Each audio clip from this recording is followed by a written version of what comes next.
चारुचम्पकवर्णाभां सर्वाङ्गसुमनोहरां नागेन्द्रवाहिनीं देवीं सर्वविद्याविशारदाम् नमः सिद्धिस्वरूपायै वरदायै नमो नमः।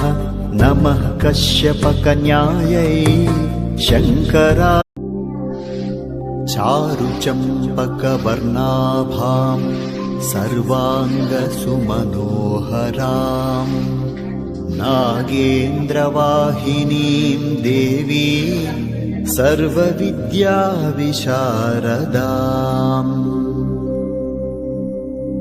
नमः सिद्धिस्वरूपायै वरदायै नमो नमः।